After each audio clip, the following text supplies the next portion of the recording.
ಶ್ರೀ ಕುಂಟಮಾರಮ್ಮ ಹೊಸೂರಮ್ಮ ಚಾನಲ್ಗೆ ಸ್ವಾಗತ. ನೀವು ಮೊದಲ ಬಾರಿಗೆ ನಮ್ಮ ಚಾನಲ್ಗೆ ಬಂದಿದ್ದರೆ ನಮ್ಮ ಚಾನಲನ್ನು ಸಬ್ಸ್ಕ್ರೈಬ್ ಮಾಡಿ ಹಾಗೂ ಬೆಲ್ ಬಟನ್ ಪ್ರೆಸ್ ಮಾಡಿ. ಅತ್ಯದ್ಭುತ ಅನುಭವಕ್ಕಾಗಿ ಇಯರ್ಫೋನ್ ಬಳಸಿ. ಕೊರಳಲ್ಲಿ ರುಂಡಗಳ ಮಾಲೆ, ನಾಲಿಗೆಯಲ್ಲಿ ರಕ್ತ ತರ್ಪಣ, ಒಂದು ಕೈಯಲ್ಲಿ ತ್ರಿಶೂಲ, ಇನ್ನೊಂದು ಕೈಯಲ್ಲಿ ಸಂಹರಿಸಿದ ರಾಕ್ಷಸನ ತಲೆ. ಇದು ಕಾಳಿಯ ಭಯಾನಕ ರೌದ್ರ ರೂಪ. ಖುದ್ದು ಸರ್ವಶಕ್ತ ಮಹಾದೇವನ ಮೇಲೆ ಕಾಲಿಟ್ಟಿರುವ ದೇವಿ ಕಾಳಿಯು ಜಗತ್ತಿನ ಸರ್ವೋತ್ತಮ ಶಕ್ತಿಯ ಅಧಿಪತಿ.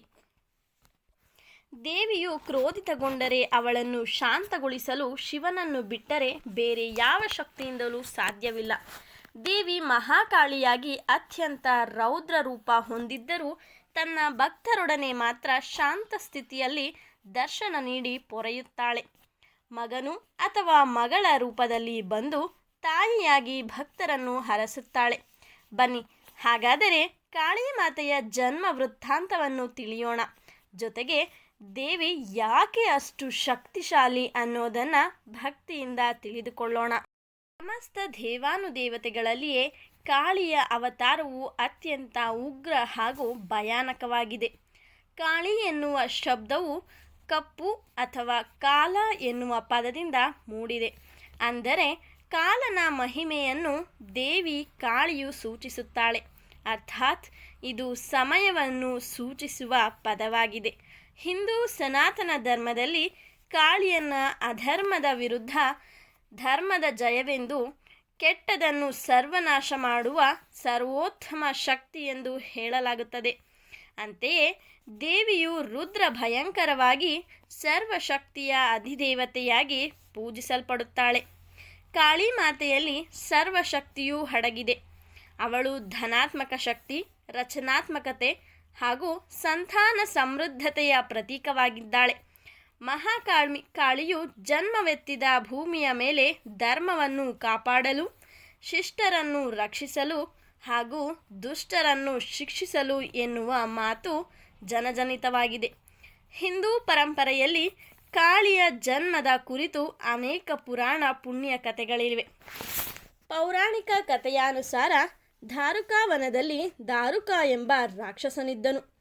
ಆತ ಬ್ರಹ್ಮದೇವನ ಕುರಿತು ಘೋರ ತಪಸ್ಸನ್ನು ಮಾಡಿದನು. ಆತನ ತಪಸ್ಸಿಗೆ ಮೆಚ್ಚಿದ ಬ್ರಹ್ಮದೇವನು ಆತನಿಗೆ ವರವೊಂದನ್ನು ನೀಡುತ್ತಾನೆ. ನಿನಗೆ ಸಾವು ಬರುವುದಿದ್ದರೆ ಅದು ಕೇವಲ ಸ್ತ್ರೀಯ ಕೈಯಿಂದಲೇ. ಅದನ್ನು ಹೊರತುಪಡಿಸಿ ಯಾರೂ ನಿನ್ನನ್ನು ತಡೆಯಲಾರರು ಎಂದು ವರ ನೀಡುತ್ತಾನೆ. ಇದರಿಂದ ರಾಕ್ಷಸ ದಾರುಕನು ಖುಷಿಯಿಂದ ತುಂಬಿ ಹೋಗುತ್ತಾನೆ. ಅಷ್ಟಕ್ಕೂ ಮಹಿಳೆಯರು ಶಾಂತ ಮೃದು ಸ್ವರೂಪಿ. ಹಾಗಾಗಿ ಅವಳಿಂದ ತನ್ನ ಮೃತ್ಯು ಸಾಧ್ಯವೇ ಇಲ್ಲ ಎಂದು ದಾರುಕನು ಭಾವಿಸುತ್ತಾನೆ. ಆದರೆ ಹಿಂದೂ ಧರ್ಮದಲ್ಲಿ ಸೌಮ್ಯ ಸ್ವರೂಪಿಯಾದ ದೇವಿಯು ಭೂಮಿಯ ಮೇಲೆ ಅನ್ಯಾಯ, ಅಧರ್ಮ ನಡೆದಾಗ ತನ್ನ ಉಗ್ರ ಸ್ವರೂಪವನ್ನು ತಾಳಿ ಅಂತ್ಯ ಕಾಣಿಸುತ್ತಾಳೆ ಎನ್ನುವ ಸತ್ಯ ದಾರುಕನಿಗೆ ತಿಳಿದಿರಲಿಲ್ಲ. ಹೆಣ್ಣು ಯಾವಾಗಲೂ ಶಾಂತ, ಸೌಮ್ಯ ಸ್ವರೂಪಿ ಎಂದು ತಿಳಿದಿರುತ್ತಾನೆ. ಅಂದ ಹಾಗೆ ದೇವಿ ಕಾಳಿಯ ಕ್ರೋಧ ದೇವಿ ಎಂದು ಕರೆಯುತ್ತಾರೆ. ಸ್ತ್ರೀ ಶಕ್ತಿಯನ್ನು ಪ್ರತಿನಿಧಿಸುವ ಮಹಾಕಾಳಿಯು ದುಷ್ಟರನ್ನು ಸೆದೆಬಡಿದು ದುರ್ಗಾದೇವಿಯಾಗಿ ಭಕ್ತರನ್ನು ಪೊರೆಯುತ್ತಾಳೆ. ಮಹಿಳೆ ಅಬಲೆಯಲ್ಲ, ಸಬಲೆ, ಸರ್ವಶಕ್ತೆ ಎಂದು ಹೇಳುವ ಶಕ್ತಿ ಅವತಾರಿಣಿ. ಪ್ರಸಂಗ ಬಂದರೆ ಉಗ್ರ ರೂಪ ತಾಳಿ ರಕ್ಕಸರನ್ನು ಸಂಹರಿಸಬಲ್ಲೆ ಎಂಬ ಸಂದೇಶವನ್ನು ಮಹಾಕಾಳಿಯು ತಂದಿದ್ದಾಳೆ. ಅಂತೆಯೇ ದಾರುಕನ ಪ್ರಸಂಗದಲ್ಲಿಯೂ ಅದೇ ನಡೆಯಿತು. ಬ್ರಹ್ಮನಿಂದ ವರದಾನ ಪಡೆದ ದಾರುಕನು ಲೋಕಕಂಟಕನಾಗಿ ತನ್ನ ಕಾರ್ಯಚಟುವಟಿಕೆಗಳನ್ನು ಶುರು ಮಾಡಿದ. ಇಡೀ ಭೂಲೋಕವೇ ದಾರುಕನಿಂದಾಗಿ ಅಲ್ಲೋಲ ಕಲ್ಲೋಲ ಸೃಷ್ಟಿಯಾಯಿತು. ಯಜ್ಞ ಯಾಗಾದಿಗಳನ್ನು ಹಾಳು ಮಾಡಿದ. ಸಂತರು, ಶಿವಭಕ್ತರು ನೆಮ್ಮದಿಯಿಂದ ಬದುಕದಂತಹ ಸ್ಥಿತಿ ನಿರ್ಮಿಸಿದ. ಅತ್ತ ದೇವಗಣ ಕೂಡ ದಾರುಕನಿಂದ ತೊಂದರೆಗೊಳಗಾಯಿತು. ಸ್ವರ್ಗದ ಮೇಲೆ ಆಕ್ರಮಣ ಮಾಡಿದ ದಾರುಕ ಇತರ ರಾಕ್ಷಸರಂತೆಯೇ ಅಮರಾವತಿಯ ಮೇಲೂ ಹಕ್ಕು ಚಲಾಯಿಸಿದ. ಆದರೆ ದೇವಗಣ ಇದನ್ನು ತಡೆಯಲು ದಾರುಕನೊಂದಿಗೆ ಯುದ್ಧ ಮಾಡಿತು. ಆದರೆ ಮಹಾಶಕ್ತಿಶಾಲಿಯಾಗಿದ್ದ ದಾರುಕ ದೇವತೆಗಳನ್ನು ಸೋಲಿಸಿ ಸ್ವರ್ಗವನ್ನು ವಶಪಡಿಸಿಕೊಂಡ. ಇತ್ತ ಸೋತು ದಿಕ್ಕು ಕಾಣದಾದ ದೇವಗಣ ಬ್ರಹ್ಮನಲ್ಲಿ ಮೊರೆಯಿಟ್ಟಿತು. ಆಗ ಬ್ರಹ್ಮದೇವನು ದಾರುಕನ ಮೃತ್ಯು ರಹಸ್ಯವನ್ನು ತಿಳಿಸಿದರು. ದಾರುಕನ ಅಂತ್ಯ ಕೇವಲ ಹೆಣ್ಣು ದೇವತೆಯಿಂದ ಮಾತ್ರ ಸಾಧ್ಯ ಎಂದು ಬ್ರಹ್ಮದೇವರು ಹೇಳುತ್ತಾರೆ. ವಿಷಯ ತಿಳಿದು ಚಿಂತಾಕ್ರಾಂತರಾದ ದೇವತೆಗಳು ಕೈಲಾಸಕ್ಕೆ ಧಾವಿಸಿ ಬರುತ್ತಾರೆ. ದಾರುಕನ ಅಂತ್ಯಕ್ಕಾಗಿ ನೆರವಾಗುವಂತೆ ಸರ್ವಶಕ್ತ ಮಹಾದೇವನಲ್ಲಿ ಮೊರೆಯಿಡುತ್ತಾರೆ. ಆಗ ಶಿವನೂ ಸಹ ಈ ವಿಚಾರ ಕೇಳಿ ಅಸಹಾಯಕನಾಗಿ ತನ್ನ ಅರ್ಧಾಂಗಿ ಪಾರ್ವತಿ ದೇವಿಯತ್ತ ನೋಡುತ್ತಾರೆ. ದೇವಿಯನ್ನು ಉದ್ದೇಶಿಸಿ, ಹೇ ಕಲ್ಯಾಣಿ, ಇಡೀ ಜಗತ್ತು ರಾಕ್ಷಸ ದಾರುಕನಿಂದ ತಲ್ಲಣಗೊಂಡಿದೆ. ಸಾಧು ಸಂತರು ಭಯಗೊಂಡಿದ್ದಾರೆ. ಈಗ ಈ ಪೃಥ್ವಿಯನ್ನು ನೀನೇ ಪೊರೆಯಬೇಕು ಎಂದು ದೇವಿಯಲ್ಲಿ ಪ್ರಾರ್ಥಿಸುತ್ತಾರೆ. ಆಗ ದೇವಿ ಪಾರ್ವತಿಯು ಪ್ರಸನ್ನಳಾಗಿ ತನ್ನ ಪ್ರಜ್ವಲಿತ ಅಂಶಗಳನ್ನು ಮಹಾದೇವನಲ್ಲಿ ಲೀನಗೊಳಿಸುತ್ತಾಳೆ. ಆಗ ಸರ್ವಶಕ್ತ ಶಿವನ ಕೊರಳಿನಲ್ಲಿ ಭಗವತಿ ವಿಲ್ಲಿ ಅಂಶ ಲೀನವಾಯಿತು. ಬಳಿಕ ಪರಶಿವನು ತನ್ನ ಉಗ್ರರೂಪಿ ಮೂರನೇ ಕಣ್ಣನ್ನು ತೆರೆದನು. ಅದರಿಂದ ಅತ್ಯಂತ ಭಯಂಕರ ರೂಪದಲ್ಲಿದ್ದ ಶಿವಶಕ್ತಿ ಅವತಾರವು ಹೊರಹೊಮ್ಮಿತು. ಹೀಗೆ ಹೊರಬಂದ ಉಗ್ರ ಭಯಂಕರಿಯೇ ಈ ಮಹಾಕಾಳಿ ಮಹಾಶಂಕರಿ. ದೇವಿಯ ಈ ಉಗ್ರಾವತಾರ ಹೊರಬರುತ್ತಿದ್ದಂತೆಯೇ ಶಿವನ ಸಹಾಯ ಕೋರಿ ಬಂದಿದ್ದ ದೇವಗಣವೆಲ್ಲ ಈ ಭಯಂಕರ ರೂಪವನ್ನು ನೋಡಿ ಬೆದರಿ ಛಿದ್ರವಾದರು. ಮಹಾಕಾಳಿಯ ಅವತಾರದ ಮುಂದೆ ಯಾರೂ ನಿಲ್ಲದಂತಹ ಸ್ಥಿತಿಯಾಗಿತ್ತು. ಅಷ್ಟು ಕೋಪೋದ್ರಿಕ್ತ ಸ್ಥಿತಿಯಲ್ಲಿದ್ದ ಶ್ರೀದೇವಿಯು ದಾರುಕಾವನಕ್ಕೆ ಬಂದು ದಾರುಕನನ್ನು ಅಂತ್ಯಗೊಳಿಸಿದಳು. ಮಹಿಷಾಸುರ, ಶುಂಭ, ನಿಶುಂಭ, ಕೋಲಾಸುರ ಹೀಗೆ ದೈತ್ಯರನ್ನು ಸಂಹರಿಸಲು ದುರ್ಗಾದೇವಿಯು ವಿವಿಧ ಅವತಾರಗಳನ್ನು ಎತ್ತಿ ರಾಕ್ಷಸರನ್ನು ನಿರ್ನಾಮ ಮಾಡಿದಳು. ಆದರೆ ಈ ರಾಕ್ಷಸದಲ್ಲಿ ಅವನೇ ರಕ್ತಬೀಜಾಸುರ. ಹೆಸರೇ ಹೇಳುವಂತೆ ಈತನ ರಕ್ತ ಎಲ್ಲೆಲ್ಲಿ ಬೀಳುತ್ತದೆಯೋ ಅಲ್ಲಲ್ಲಿ ಆತನ ಸಂತಾನ ಉತ್ಪತ್ತಿಯಾಗುತ್ತಿತ್ತು. ಈ ದೈತ್ಯನೂ ಕೂಡ ಇತರ ದೈತ್ಯರಂತೆಯೇ ಘೋರ ತಪಸ್ಸು ಮಾಡಿ ಶಿವನನ್ನು ಒಲಿಸಿಕೊಂಡು ಅನುರೂಪ ಹಾಗೂ ಅಪರೂಪದ ವರವೊಂದನ್ನು ಪಡೆದಿದ್ದನು. ಎಲ್ಲಿ ತನ್ನ ದೇಹದ ರಕ್ತ ಹನಿ ತರ್ಪಣವಾಗುತ್ತದೆಯೋ ಅಲ್ಲಿ ನನ್ನ ಹೊಸ ಅವತಾರ ಉತ್ಪತ್ತಿಯಾಗುವಂತಹ ಅಪರೂಪ ವರ ಆತನಿಗಿತ್ತು. ಈ ರಾಕ್ಷಸರೆಲ್ಲ ಹೀಗೆಯೇ ಆರಂಭದಲ್ಲಿ ತ್ರಿಮೂರ್ತಿಗಳನ್ನು ಕುರಿತು ಘೋರ ತಪಸ್ಸನ್ನು ಮಾಡಿ ವರ ಸಿಕ್ಕ ಬಳಿಕ ಲೋಕಕಂಟಕರಾಗಿ ಧರೆಯನ್ನೇ ಪೀಡಿಸುತ್ತಾರೆ.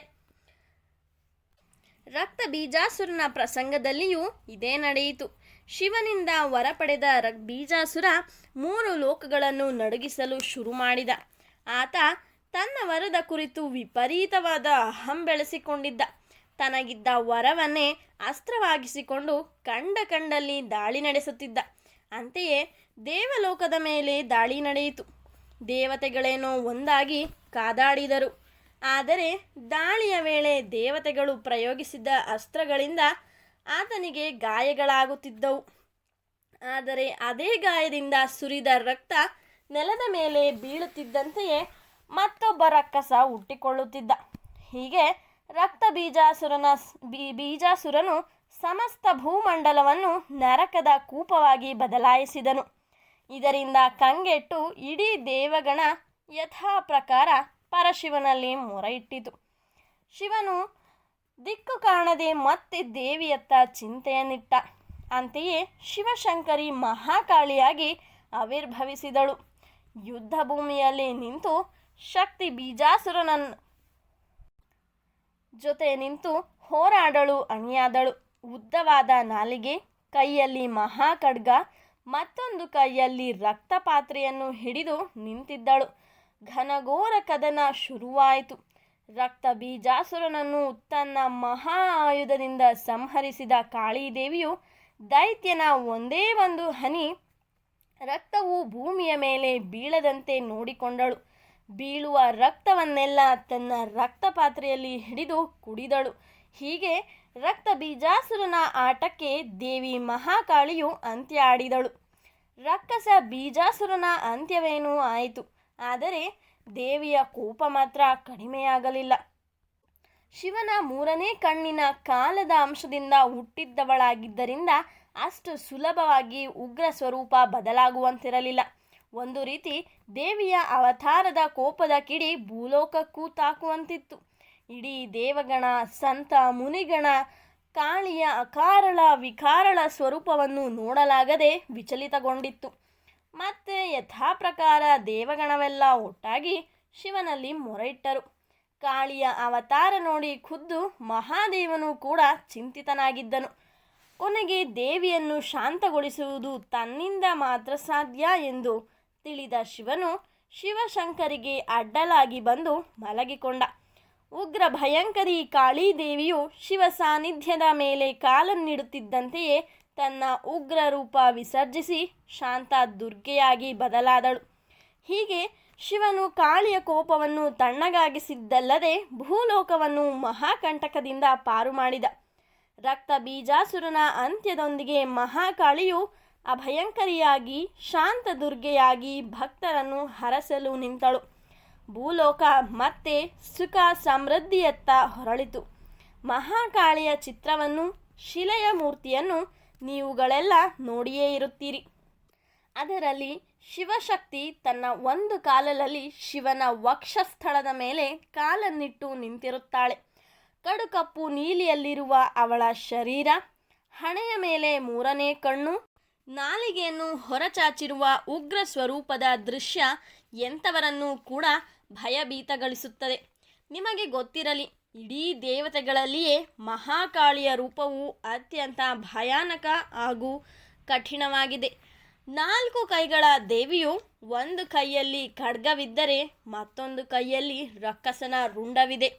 ಇನ್ನೊಂದರಲ್ಲಿ ರಕ್ತಪಾತ್ರೆ ಇದ್ದರೆ ಮತ್ತೊಂದು ಹಸ್ತ ಭಕ್ತರನ್ನು ಕಾಪಾಡುವ ಅಭಯ ರೂಪಕವಾಗಿದೆ. ದೇವಿಯ ಪ್ರತಿ ಅಂಶವೂ ಭಕ್ತರಿಗೆ ಸಂದೇಶಗಳನ್ನು ನೀಡುತ್ತದೆ. ರಾಕ್ಷಸ ರುಂಡಗಳನ್ನೇ ಹಾರವಾಗಿ ಹೊಂದಿರುವ ದೇವಿಯು ದೊಡ್ಡದಾದ ಕಿವಿಯೋಲೆ ಧಾರಣೆ ಮಾಡಿರುತ್ತಾರೆ. ಅದರಂತೆಯೇ ಹುಲಿ ಚರ್ಮದ ವಸ್ತ್ರ, ರಕ್ತ ತರ್ಪಣದೊಂದಿಗೆ ಚಾಚಿರುವ ನಾಲಿಗೆ, ರಕ್ತಕ್ಕಿಂತಲೂ ಕೆಂಪಾಗಿರುವ ಕಣ್ಣುಗಳು, ಇಡೀ ನಭೋಮಂಡಲವನ್ನೇ ನಡುಗಿಸುವ ಶಕ್ತಿ ಹೊಂದಿದೆ. ಅವಳ 3 ಕಣ್ಣುಗಳು ಸೂರ್ಯ, ಚಂದ್ರ ಹಾಗೂ ಅಗ್ನಿಯ ಅಂಶಗಳನ್ನು ಪ್ರತಿನಿಧಿಸುತ್ತವೆ. ಉಗ್ರರೂಪಿ ಮಹಾಕಾಳಿಯು ದುರ್ಗೆಯ 10 ಅವತಾರಗಳಲ್ಲಿ ಒಂದಾಗಿದೆ. ದೇವಿ ಕಾಳಿಯನ್ನು ದೇಶದ ವಿವಿಧ ಮೂಲೆಗಳಲ್ಲಿ ಪೂಜಿಸಲಾಗುತ್ತದೆ. ಅಸ್ಸಾಂ ಹಾಗೂ ಪಶ್ಚಿಮ ಬಂಗಾಳದಲ್ಲಿ ಕಾಳಿಯನ್ನು ಇದೇ ಹೆಸರಿನೊಂದಿಗೆ ಆರಾಧಿಸಿದರೆ, ದಕ್ಷಿಣದಲ್ಲಿ ಚಾಮುಂಡೇಶ್ವರಿ, ಓಂ ಶಕ್ತಿ, ಮಾರಿಕಾಂಬಾ, ಮೂಕಾಂಬಿಕೆ, ಕನಕಾಂಬಿಕೆ ಹಾಗೂ ಇನ್ನಿತರ ಹೆಸರಿನಲ್ಲಿ ಪೂಜಿಸುತ್ತಾರೆ. ಕೋಲ್ಕತ್ತಾದಲ್ಲಿರುವ ಮಹಾಕಾಳಿಯ ಮಂದಿರ, ಉಜ್ಜಯಿನಿಯಲ್ಲಿರುವ ಗಣಕಾಳಿಕಾ ಮಂದಿರ, ದಕ್ಷಿಣೇಶ್ವರದಲ್ಲಿರುವ ಕಾಳಿ ಮಂದಿರ, ಗುಜರಾತ್ನ ಪಾವಗಡದಲ್ಲಿರುವ ಶಕ್ತಿಪೀಠ ಹಾಗೂ ಕರ್ನಾಟಕದ ಬೆಳಗಾವಿ ಜಿಲ್ಲೆಯಲ್ಲಿರುವ ಶಿರಸಂಗಿ ಕಾಳಿ ಮಂದಿರ ಪ್ರಮುಖವಾದವು.